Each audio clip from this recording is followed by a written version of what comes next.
Jangan kau kira Presiden Prabowo ada Gerindra korupsi. Kita tenang, gue kejar lo sampai di mana. Halo. Ini dalam masa waktu yang tinggal pendek ini, apakah kemudian sempat atau tidak sempat. Jadi kita fokus pada hal-hal yang memang penting harus diselesaikan. Mohon maaf Ibu Puan, yang jelas untuk RU perampasan aset ini akan membawa kebaikan untuk rakyat kecil, rakyat di Indonesia Ibu. Tapi mungkin tidak baik untuk para koruptor gitu ya Ibu. Oke. Itu harta yang paling berharga yang saat ini harus kita selamatkan, termasuk juga harta-harta hasil dari korupsi.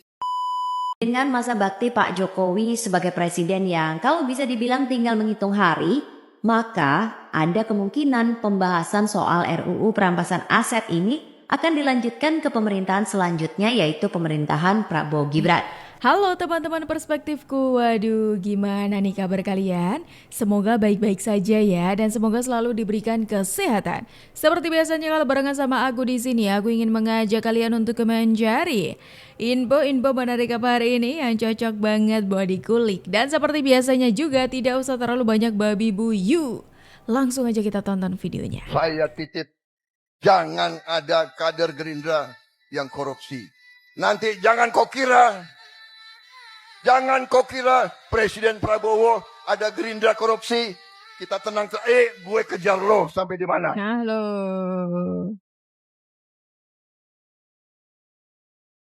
Keren.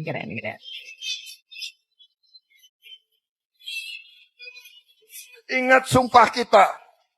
Ingat lagu-lagu kita. Kalau tidak bisa bantu banyak orang, bantu beberapa orang. Tidak bisa bantu beberapa orang, bantu satu orang. Tidak bisa bantu satu orang, jangan bikin susah orang. Wah, ini wejangan yang sangat luar biasa ya Pak Prabowo dari awal nih.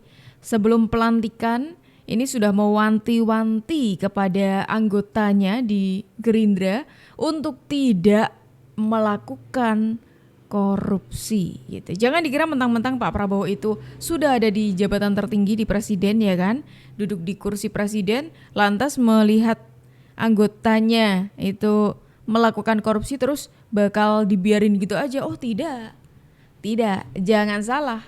Karena Pak Prabowo tetap akan memberikan tindakan tegas, bahkan sampai dikejar katanya kemanapun larinya gitu ya kan. Nah ini menarik nih, ini soal kalau masalah korupsi kayak gini tuh mengingatkanku dengan perampasan aset ya, RUU perampasan aset yang hingga saat ini sayangnya masih belum disahkan gitu loh. Agak sedih juga ya aku tuh. Ya, saya menghargai langkah cepat DPR dalam menanggapi situasi yang berkembang. Respon yang cepat adalah hal yang baik, sangat baik, dan harapan itu juga bisa diterapkan untuk hal-hal yang lain juga yang mendesak. Misalnya seperti rancangan undang-undang perampasan aset yang juga sangat penting untuk pemberantasan korupsi di negara kita juga bisa segera diselesaikan oleh DPR. Izin nanya, kemarin Pak Jokowi sempat mengungkit RUU perampasan aset. Apakah ini dari DPR akan dikejar di sisa sidang ini atau di carry over ke periode berikutnya atau seperti apa sih Mbak Puan?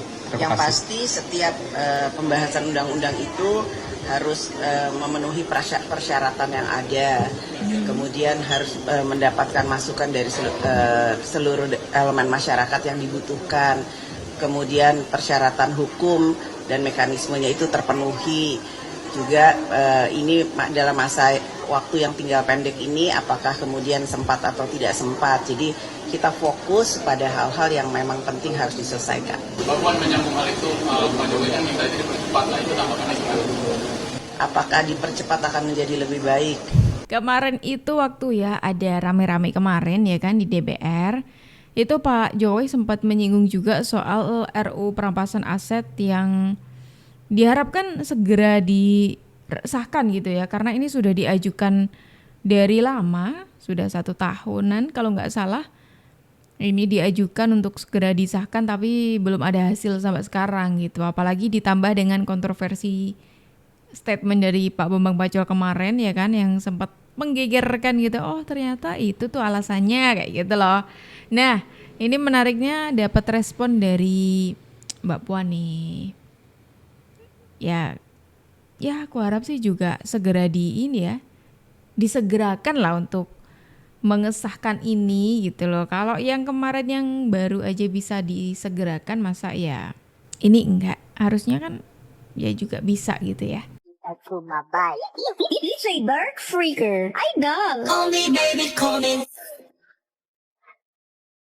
Bentuk kilas balik. Oh bentar. Ini kilas baliknya RUU perampasan aset yang disinggung oleh Pak Jokowi. Coba kita lihat. Kilas balik Oke, Istana. Jokowi sudah kirim surpres RUU perampasan aset diterima DPR hari ini Jumat. Ini waktu tanggal 5 Mei 2023 ya. Jokowi sudah mengirimkan surpres nih. Habis itu DPR terima surpres RUU perampasan aset ini tanggal 8 Mei. Ya, selang 3 hari. Oke. Terus pembahasan RUU perampasan aset di DPR mandek ya dari 8 Mei 2023 sampai sekarang September 2024 ya. Luar biasa sekali. Ini nggak ada niatan untuk mengesahkan segera atau gimana ya ini ceritanya. Nah ini nih kontroversi waktu Pak Bambang Pacul mengatakan sebenarnya bisa-bisa aja untuk segera disahkan gitu loh. Ini tuh bilangnya gini, negara ini tuh gampang gitu loh. Kalau masalah kayak gitu kita ini manut sama bosnya masing-masing gitu loh.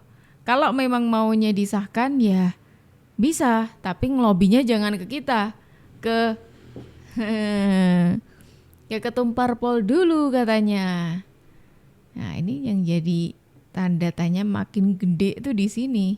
Ini menarik sih ini perjalanan. Terus habis itu di Februari 2024 RUU perampasan aset mandek di meja Puan Maharani. Kenapa? Kira-kira gimana nih melihat tadi perjalanannya UU perampasan aset yang hingga saat ini entah gimana kabarnya ya kan?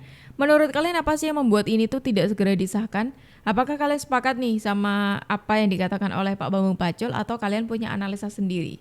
Boleh dong, coba di-share apa pendapat kalian, gimana respon kalian di kolom komentar. Gerindra harap RUU perampasan aset rampung tahun ini. Nah, Sekretaris Jenderal Gerindra Ahmad Muzani berharap pembahasan RUU perampasan aset terkait tindak pidana dapat diselesaikan DPR. Wih, tepuk tangan buat Gerindra yang sudah speak up soal RUU perampasan aset. Kita akan menunggu para partai-partai yang lain ini, ayo kemana? Tapi kayaknya jangan berharap dengan partai yang satu ini ya guys. Kita baca dulu isi beritanya ya. Terpisah sebelumnya, Ketua DPR RI Puan Maharani mempertanyakan kembali pernyataan Jokowi yang meminta DPR segera menyelesaikan RUU tersebut. Puan pun meminta kepada awak media agar bertanya ke Jokowi, apakah langkah mempercepat penyelesaian RUU perampasan aset justru akan membawa kebaikan. Mohon maaf Ibu Puan, yang jelas untuk RUU perampasan aset ini akan membawa kebaikan untuk rakyat kecil, rakyat di Indonesia Ibu. Tapi mungkin tidak baik untuk para koruptor gitu ya Ibu. Oke, kita lanjut. Apakah dipercepat akan menjadi lebih baik? Itu coba tolong ditanyakan, kata Ibu Puan dalam konferensi pers di Komplek Parlemen Jakarta Kamis ini. Puan pun tak menjawab tegas apakah DPR akan berupaya menyelesaikan RUU perampasan aset ini di sisa masa sidang 2024. Ya gimana ya kalau ketua DPR-nya aja statementnya seperti ini. Ditambah lagi statement dari sekjen partai ini tentang RUU perampasan aset. Ini dia. Ya jadi yang dirampas kan konstitusi kita dirampas, demokrasi kita dirampas. Jadi itu juga suatu hal yang sangat penting. Jadi jangan berpikir juga tentang perampasan aset. Ini demokrasi dirampas, kedaulatan rakyat dirampas, konstitusi dirampas. Itu harta yang paling berharga yang saat ini harus kita selamatkan, termasuk juga harta-harta hasil dari korupsi. Apakah kalian bingung dengan statementnya seorang sekjen partai tersebut? Kalau saya sangat bingung sekali. Kenapa bisa-bisanya perampasan aset dianggap sebagai perampasan konstitusi dan perampasan demokrasi? Sedangkan aset yang akan diambil oleh negara adalah hasil dari korupsi, hasil dari nyolong uang rakyat. Hei, benar atau benar? Soal perampasan aset ini memang jadi hal yang ditunggu-tunggu diharapkan untuk segera diselesaikan gitu loh ya. Secepatnya diselesaikan kalau aku ya. Karena itu sangat bermanfaat untuk kita karena kalau itu bisa segera disahkan. Karena orang-orang penjahat yang mengambil uang rakyat ini memang pantas untuk mendapatkan itu ya kan. Mendengar Gerindra yang akan mendorong pengesahan RUU perampasan aset di tahun ini, tahun ini ya, di tahun pertamanya Pak Prabowo, ini akan jadi hal yang baik, hadiah yang sangat luar biasa ya kan. Dan itu untuk kita semuanya. Karena ini sudah lama sekali kita nantikan untuk disahkan tapi belum juga disahkan. 100 hari Prabowo Gibran bisa langsung ngesahin undang-undang ini. Nah, karena dorongan dari berbagai pihak termasuk juga para akademisi dan ahli tadi, Pak Jokowi secara tegas ingin menjadikan pengesahan RUU perampasan aset ini menjadi prioritas yang harus segera diwujudkan. Pak Jokowi memahami kalau dengan adanya RUU perampasan aset, pemerintah ini bisa mempersempit ruang gerak para pelaku korupsi dan kejahatan lainnya yang memanfaatkan celah hukum untuk mempertahankan hasil korupsinya. Tapi dengan masa bakti Pak Jokowi sebagai presiden yang kalau bisa dibilang tinggal menghitung hari, maka ada kemungkinan pembahasan soal RUU perampasan aset ini akan dilanjutkan ke pemerintahan selanjutnya, yaitu pemerintahan Prabowo Gibran. Mantan pimpinan Komisi Pemberantasan Korupsi Laude Muhammad Syarif mengatakan kalau RUU perampasan aset ini bisa menjadi program 100 hari pemerintahan Prabowo Gibran, yang artinya pengesahan RUU perampasan aset ini bisa menjadi salah satu prioritas dalam perjalanan pemerintahan Prabowo Gibran nanti. Dan menurut gua memang harus diprioritaskan. Kenapa seperti itu?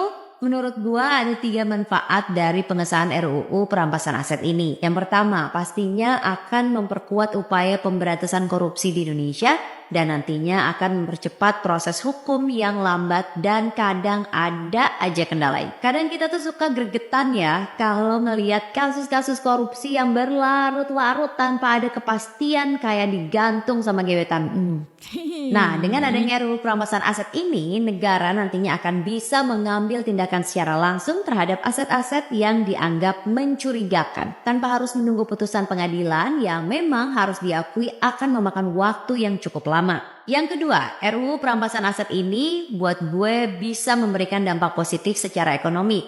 Kok bisa? Ya bisa dong, karena aset-aset dari kasus korupsi yang disita berdasarkan RUU perampasan aset ini bisa dialokasikan untuk program-program yang bermanfaat bagi masyarakat. Contohnya, pembangunan infrastruktur, meningkatkan mutu pendidikan, juga pelayanan kesehatan.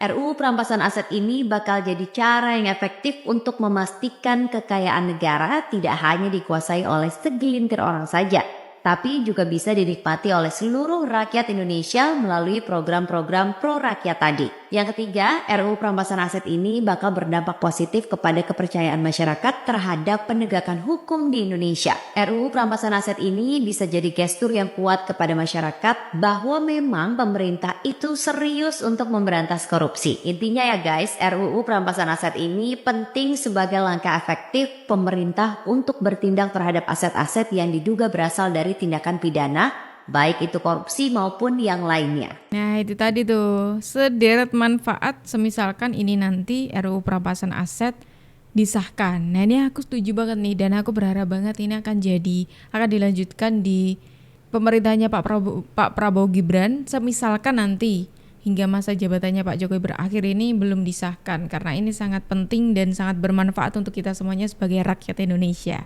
Seperti itu. Kalau kalian gimana menurut kalian? Apakah kalian setuju dan sepakat semisalkan RUU perampasan aset itu segera untuk disahkan? Dan teman-teman semuanya, terima kasih banyak karena kalian sudah menemani aku dari awal sampai akhir. Sayangnya kita harus berakhir dulu nih sampai di sini. Tapi tenang aja karena besok insya Allah kita ketemu lagi. Jadi jangan lupa diklik tombol subscribe-nya supaya kalian tidak ketinggalan info terbaru dari kita. Aku Jub pamit undur diri dulu. Sampai jumpa dan terima kasih.